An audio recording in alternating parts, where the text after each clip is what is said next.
Paris has made its latest move in the political gambit over the Syrian crisis. French President Francois Hollande has called on Syria's opposition to form a provisional government, saying France won't hesitate to recognize it. Our correspondent Tessa Arcelia reports on what this means for the conflict. Now, French President Francois Hollande had issued a statement with several points when it comes to Syria.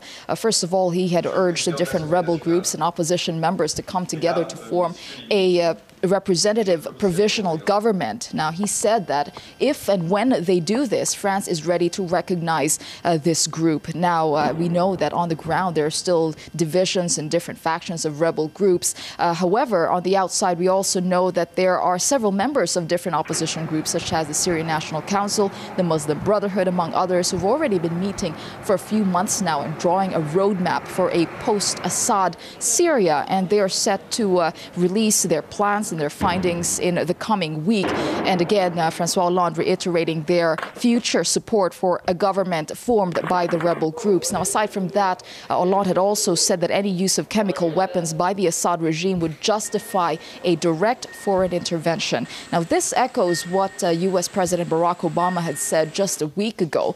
And also, Hollande says he's looking at creating buffer zones within Syria. Now, this is to follow on the idea that Turkey had pushed forward to manage the increasing number of refugees flowing into neighboring countries. We've already seen some conflict in the neighboring Lebanon. However, any humanitarian buffer zone that they're calling it would involve some sort of military operation or military involvement, which they say is in order to safeguard the safety of civilians. However, listening to all this rhetoric, especially coming from Francois Hollande, this does echo and is reminiscent of what his predecessor, Nicolas Sarkozy, had said just a year ago with regard to Syria, also before that with regard to Libya. We see from the rhetoric and from the moves, the actions of the Western leaders as well as their allies, that it is clear that they do want to get involved in the Syrian crisis one way or another, in one capacity or another, be that a military involvement as well.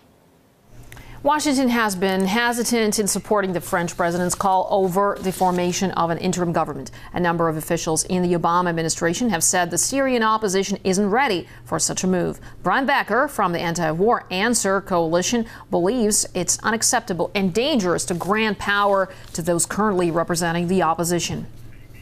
It's very odd and ironic, in fact, completely hypocritical to have the French government saying to the Syrian opposition, you form a government and we'll recognize you. I mean, that's just a script from the good old days when the colonial powers operated through proxies. There was an opposition, a big opposition to the Assad government in Syria that was against violence, against civil war, and particularly against foreign intervention.